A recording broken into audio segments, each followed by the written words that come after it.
So definitely not the way I wanted to be starting a video, but you may be thinking, isn't he supposed to be overseas at the moment? And you would be 100% correct. I was supposed to go overseas 5 days ago now. But unfortunately, my partner tested positive for the virus at the airport just before we boarded our flight.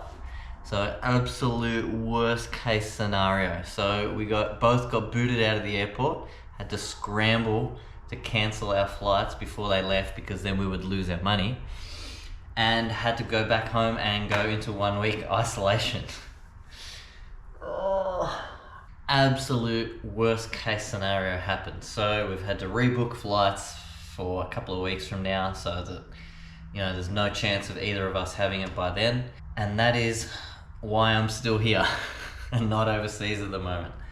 Now, lucky, I do keep a couple of videos sort of done and sitting there for instances like this, or when there's a week where I just haven't done anything on the cars and still need a video. So lucky I had this video ready to go. And I was super lucky that I had packed a shit ton of alcohol to take overseas to family members. So I have all that to drink in my luggage while I'm stuck at home. And unfortunately, the day before we left, we threw a shitload of food out of the fridge and stuff like that because I didn't want to come home to a moldy, stinky fridge. So we also came back to a house with no food and stuff like that. So absolute nightmare. In other news, I'm sure if you watch these VN videos that you also watch Street Machine's videos on their Supermang, which is a supercharged V6 VN Bellina. And something very surprising happened 2 episodes ago where they were explaining how much it's cost to do this supercharged V6 swap and, you know, all the money they've put into it, which is a similar video to what I did about my VN as well. Scott from Street Machine has called me out to race, so I'll insert the clip here. I guess maybe we should put a call out. There's at least one guy I know who's recently done an LS1 VN. He wants to have a run. So maybe Mindy J, maybe this is your call out. Maybe we do that. Maybe we make a little call out and maybe you can see if your budget matches what we've got there. Anyway. Very, very surprising that they had it in a video. I was shocked. Very cool thing, I think, well, more so for my channel. So I really need to get the VN done when I'm back so we can get the car to Heathcote and race against Street Machine VN versus VN, V6 versus V8. And it'll be good to compare, maybe chat about the money difference, because as you know, I keep a track on every single dollar I spend on the VN, so it'll be good to compare to what they've done, talk to Scotty about it, and hopefully we can do some videos together. That would be such an amazing thing. So in the Supermang videos, you got to G up this race in the comments. So head over to Street Machine and really get Scotty going. Anyway guys, I hope you enjoy this video, and I'm going back to doing absolutely nothing at home. There's only so many times you can mow and whippersnip your grass and wash the cars, so I think I'm just going to relax and that's going to be it. Enjoy the video guys. Alright guys, so what I want to do today is a bit of a recap of where we are with the VN, the story so far, how it started, where it started, what I've done. Because when I first got this car, I only had about maybe 3,000 or 4,000 subscribers on this channel. So it's grown a fair bit since buying this car, over 10,000 on top of that. I think we're about to crack 17,000 at the moment, so thank you very much for everyone that subscribes, watches, etc, etc. So a lot of people who have subscribed for the VN will have missed sort of whatever happened before they subscribed and were watching the video, so that's why I want to do this little bit of a recap, as the car is pretty much finished apart from tune at the moment. As you all know, I'm just putting some kilometers on this car just to figure out, you know, all the little bugs, leaks, noises, rattles, etc, etc. Because as I've said before, I just want to take this car for tune where it's 100% ready to go and there's not going to be any problems. And of course you should put some Ks on it anyway, never take an engine straight for tune. A few people mentioned, why the hell would you put that crappy oil in the VN with a brand new motor? Well, it is advised to run crappy mineral oil because I did about 10 kilometers and then dropped the oil, did a filter again. Then I drove around, did maybe 50 kilometers, dropped the oil, did a filter again. And that's where we're at now. So I'm going to drive it a bit more, drop the oil and filter again, and then I'll put something good, and that's when it'll go on the dyno and do some power runs. There is no point putting a really good oil in it when you're going to drive very, very minimal and just drop it straight away and chuck it in the bin. So that's why, for the people that were asking. Now, where this car started. So I had an XE Falcon before this with a 351 and an auto and stuff like that. Welds, filter out the bonnet, which I'll put a photo here somewhere.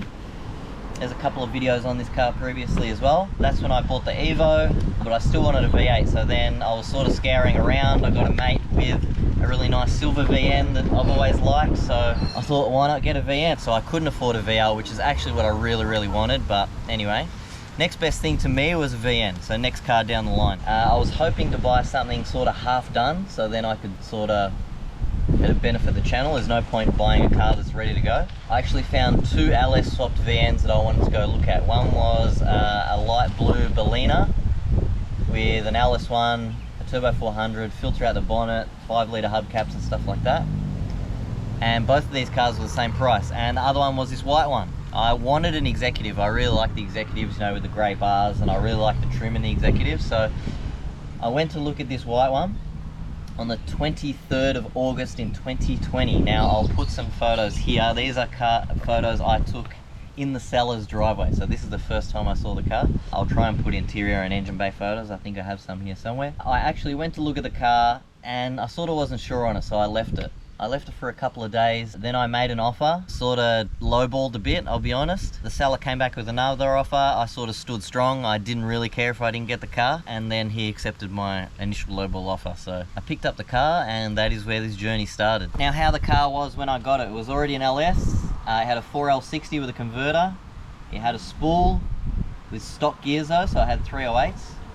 It was already lowered, just had Scepters on it. It did have Coulsons in it, and it already had the VT brake. So it had a really, really good base. A couple of things I'd want to change, but anyway. One of the first things I did with this car is, I love the Coulsons, but not in this car. Coulsons should be left in HSVs, and that is it. They didn't fit. They hit the door trim when you had the door shut, and they almost touched each other in the middle, because they're that wide, and obviously this car is not as wide as the car they came out of. Also, the rears didn't fit that good, so I put those up for sale. They sold instantly, got really good money for them, and put the standard trim back in. So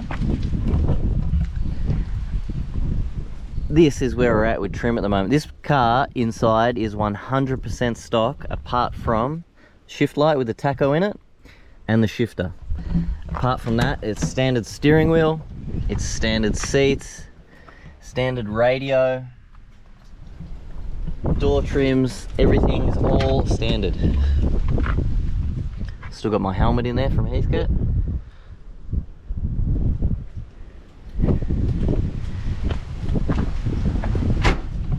At the moment, the only thing I want to do to this car interior wise, I did have a Momo on it as well, which was not my sort of thing, so I got rid of that, and I found an immaculate standard exec steering wheel, which like has all the grain in it still has like the casting line, which is always worn out. Probably one of the better steering wheels I've ever seen. The only things I want to do in here to clean it up is either find a better driver's seat or get the piping redone on this one. I'm assuming this is just heat related, where it's gone all squiggly. And two front door trims if possible. This is very common that I've seen, is they start to lift along here, and then this corner sort of starts lifting.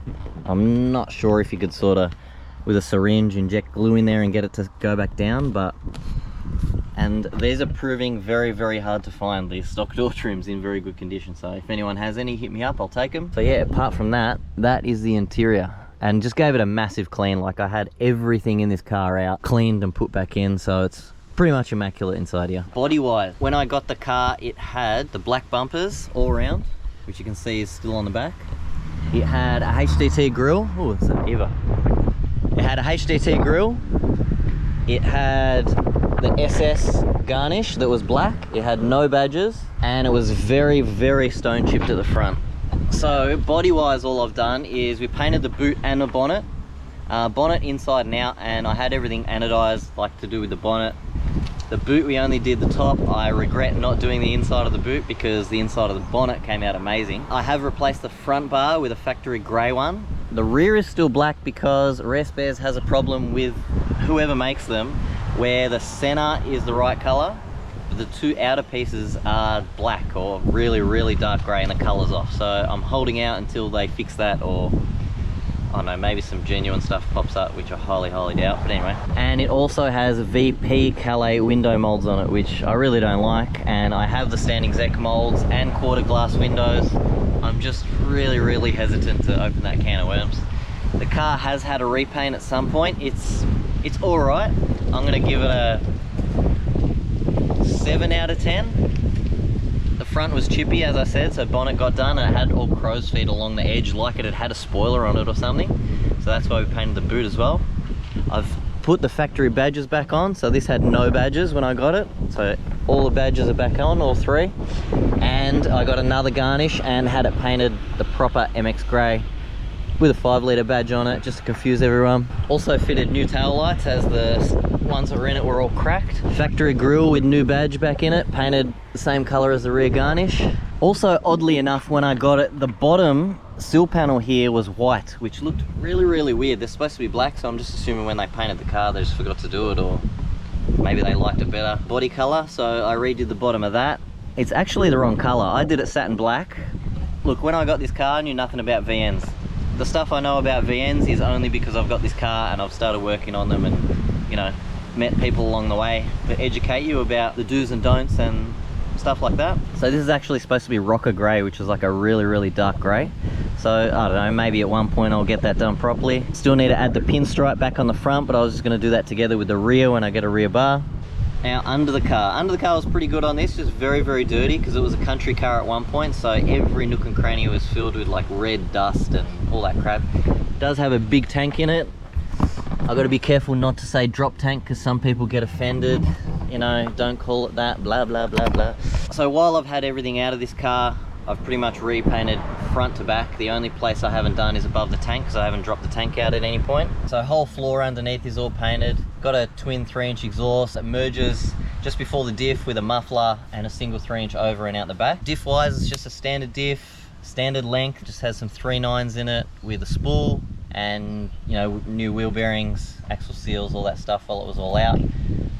No idea what fuel pump's in it, couldn't tell you. All the rear end, all front end has all been repainted, rebushed, everything like that. So when I have stuff out, I always refurbish it before I put it back in.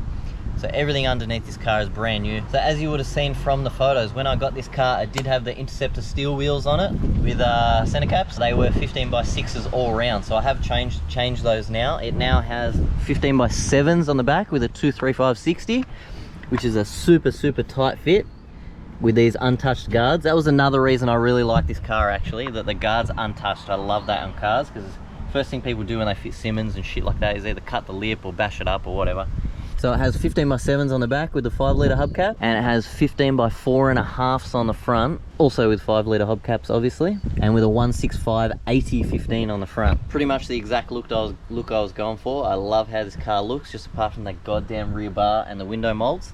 So I really need to get onto those as soon as possible. Now, engine wise, the heart and the soul of this thing. So this was already LS swapped when I bought the car, which was a big selling point, obviously.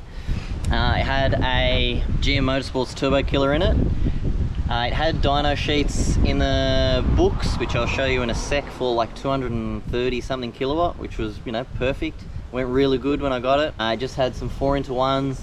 It had the exhaust, it just had a pod filter, you know, cam, valve springs, stock bottom end, stock heads, stuff like that. He did tell me that the engine had been rebuilt in its time, which, you know, when I tell the rest of this story, I'll explain. It had a radiator and stuff in it, etc. Now, suspension wise, it has some Munro shocks in the back. They look pretty old. I have no idea what inserts are in the front, because you obviously can't see them. It just has king springs like everything else, you know, adjustable panhard rod, stuff like that, all new bushes. It's got SLs in the back and Ls in the front, which surprisingly looks pretty even. I thought the front would be a bit higher. It did have SLs all around when I got it, but I wanted to lift the front a bit because it was too low. Suspension wise, that's it, real basic. I really want to do some shocks in this car, because when I start racing it again, I want to get the most out of it, so shocks are probably the next thing, but we'll see how we go at the drag strip. So when I got this car, it did have a bit of an idling problem where when you came to a stop, it would sometimes stall. So yeah, I took it, ran it up on the dyno just to make sure everything was fine, which it was, just got it to not stall anymore, got it to shift a bit better. So I've been to the drags twice in this car. First time I went, drove it there, raced all day, drove it home, no problems, and it ran a, was it a 1270? I couldn't tell you mile an hour. I'll put it up on the screen though when I'm editing this. And that was with stock gears with a 4L60. Then it went on dyno for a checkup, went back again, this time with 3 9s, and I went with a Mickey Thompson on the back this time, 235/60. I went on street tyres the first time, and it ran a 12.3 from memory. I'll put exact times on the screen though. But then this happened.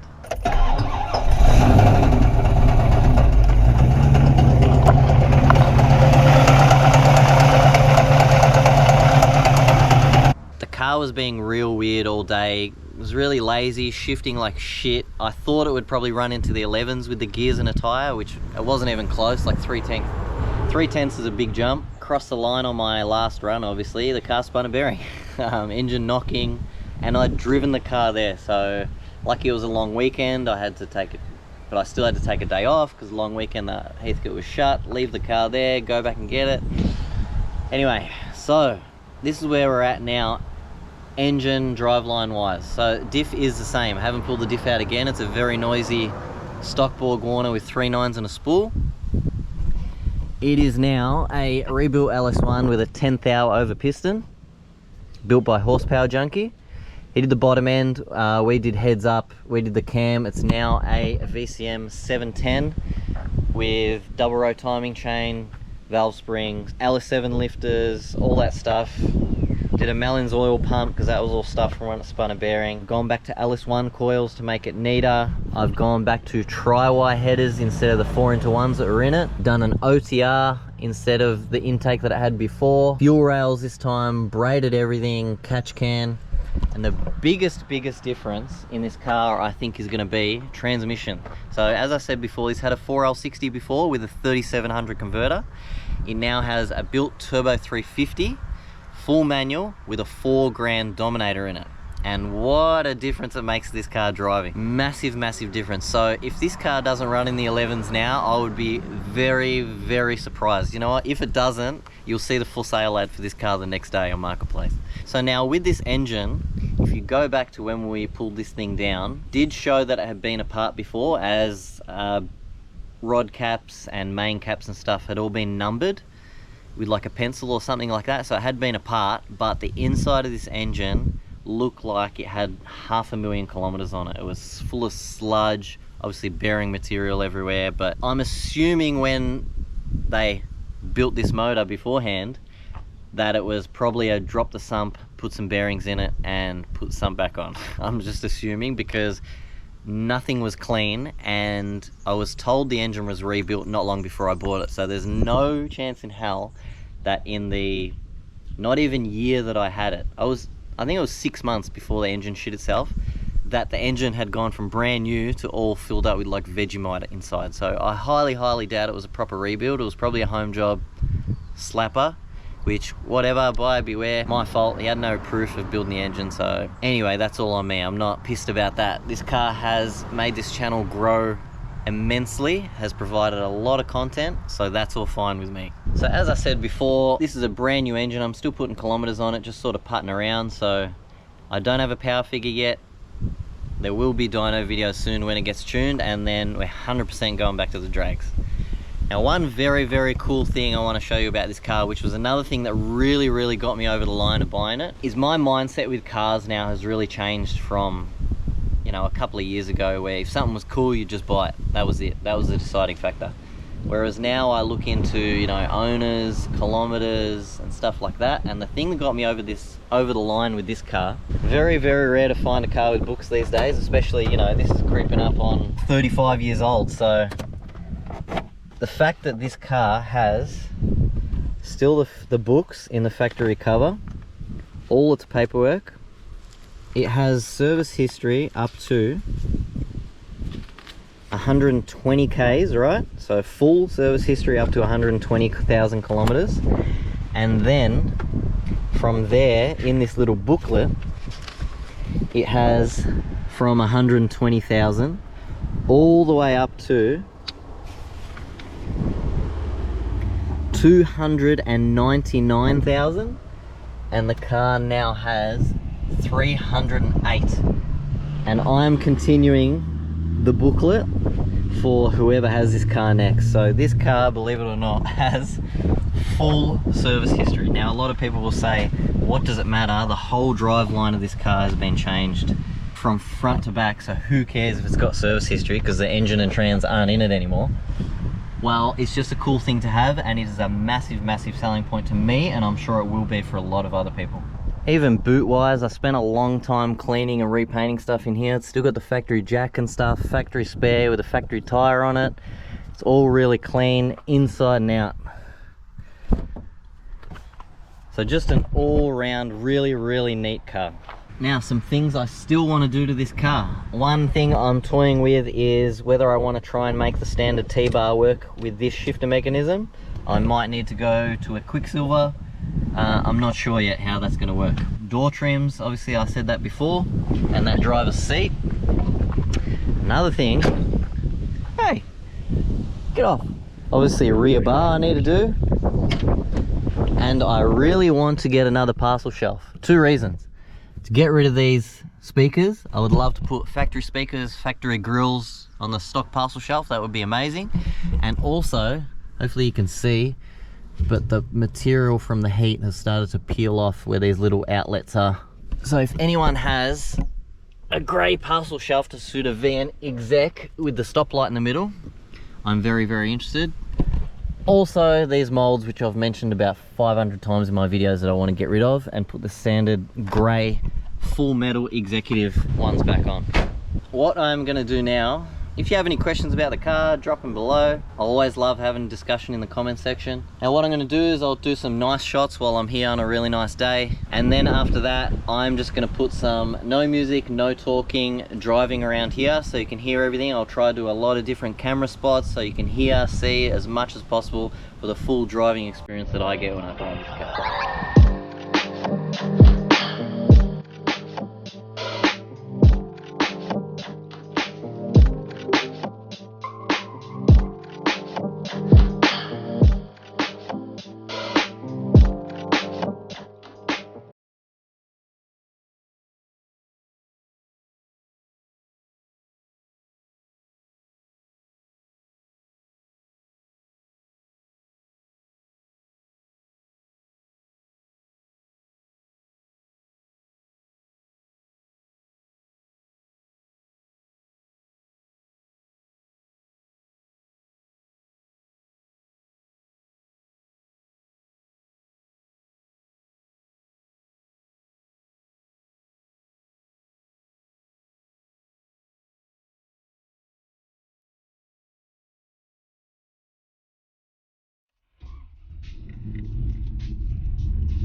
Alright, no music, no talking, just driving.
field out in front of me.